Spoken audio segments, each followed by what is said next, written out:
Bismillahirrahmanirrahim. Assalamualaikum warahmatullahi wabarakatuh. Kali ini Ustadz akan menyampaikan kisi-kisi untuk persiapan PAT Bahasa Arab kelas 10.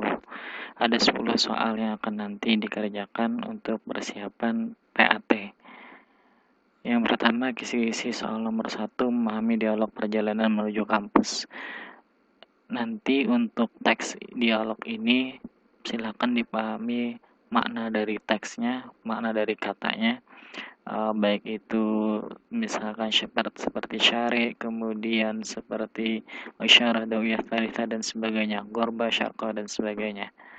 Itu untuk kisi-kisi dan penjelasan soal nomor 1. Kemudian untuk soal nomor 2 itu memahami dialog tentang peradaban muslim. Untuk teks ini silahkan juga dipahami makna terjemahan dari teksnya. Untuk jenis soalnya nanti yang akan Ustadz buat adalah tentang pernyataan benar atau salah sesuai dengan isi teks ini.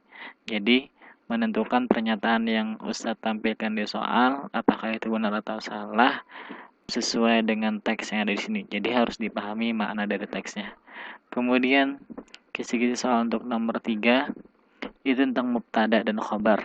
Mubtada itu adalah ismul marfu'un, adalah isim yang marfu yang terletak di awal kalimat atau yang di depannya itu kosong, tidak ada sesuatu. Jadi yang disebut dengan mubtada adalah isim ma'rifah yang marfu yang terletak di awal kalimat. Sementara yang dimaksud dengan khabar adalah ismun marfu yang yatimu ma'anal jumlah, adalah isim yang marfu, isim nakirah yang marfu yang menyempurnakan kalimat.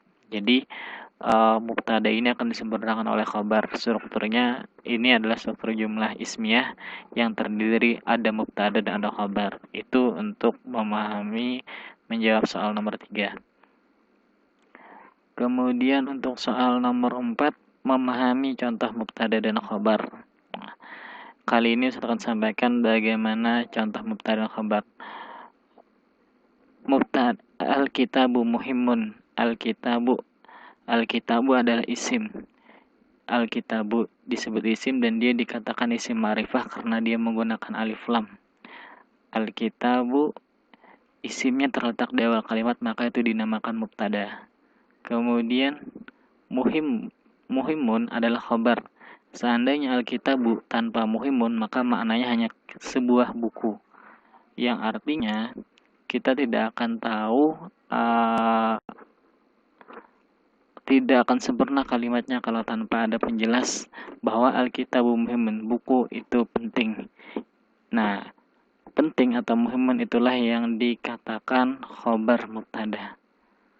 Dan dia isim nakirah yang marfu atau berharakat dhammah. Kemudian untuk slide selanjutnya, kisi-kisi nomor 5 adalah tentang maf'ul bih, memahami maf'ul bih. Maf'ul bih itu adalah isim yang ada pada jumlah fi'liyah dan dia disebut dengan isim yang mansub yang menunjukkan orang yang dikenai pekerjaan oleh pelaku. Jadi yang dinamakan maf'ul bih adalah isim ma'rifah, dia isim ma'rifah yang mansub yang menunjukkan atau yang dikenai pekerjaan oleh pelaku. Kemudian nomor 6 tentang contoh maf'ul bih. Seperti yang dikatakan di slide sebelumnya bahwa maf'ul bih itu adalah struktur yang ada pada jumlah fi'liyah. Jadi kalau jumlah fi'liyah pasti di depannya diawali oleh fi'il. Daroba, darasa dan sebagainya itu adalah fi'il. Setelah fi'il strukturnya adalah pelaku atau subjek. Kemudian setelah subjek nanti baru akan ada maf'ul bih, isim ma'rifah, isim alif lam yang berharakat mansub. Sama dengan yang contoh nomor 2, isim ma'rifah yang alif lam dan berharakat mansub.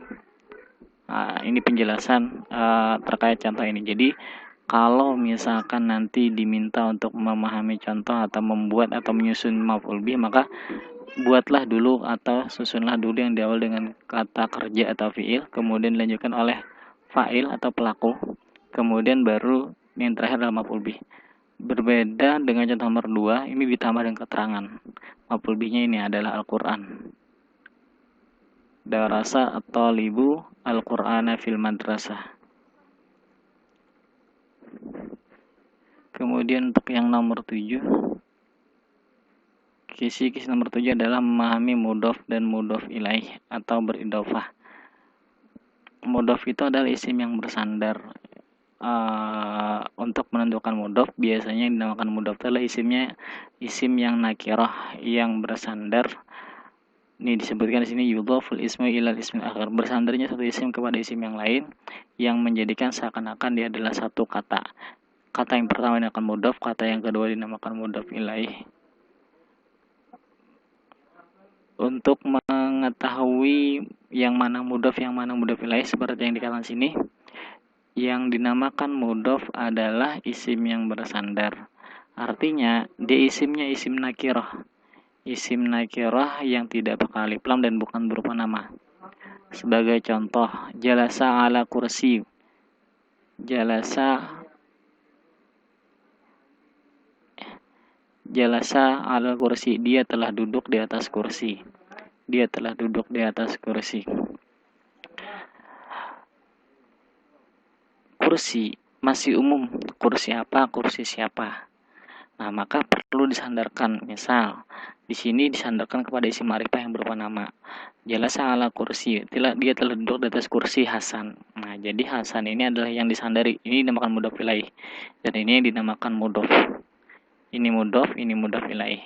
Pada contoh nomor 2 yang dimaksud mudhofnya adalah buku. Qara'tu kitabal fiqh.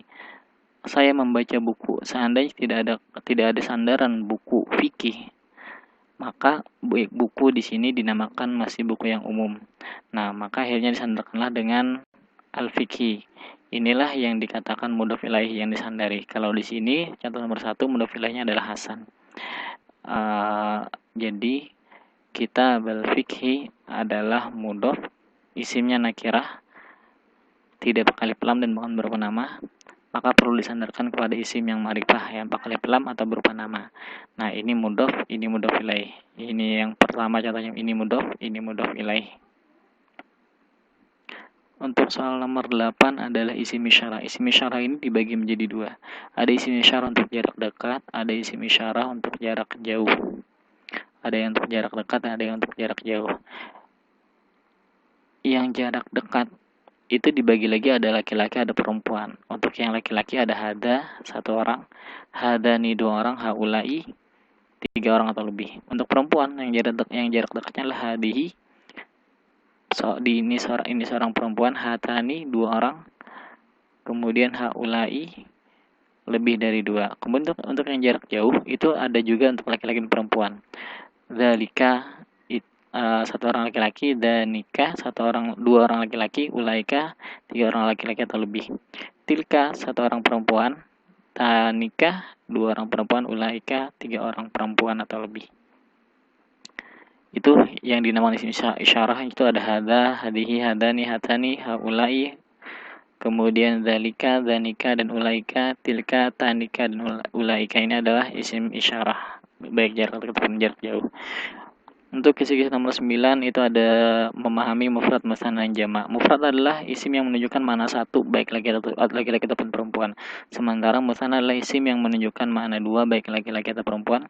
Sementara jamak adalah sesuatu yang menunjukkan lebih dari 2 baik laki-laki ataupun perempuan. Terakhir, ini adalah contoh memahami contoh mufrad, musanna dan jamak. Mufrad adalah isim yang tunggal. Kata dasar, laki-laki mudarrisun, perempuan mudarrisatun. Contoh lain misalkan ustadun, ustadatun.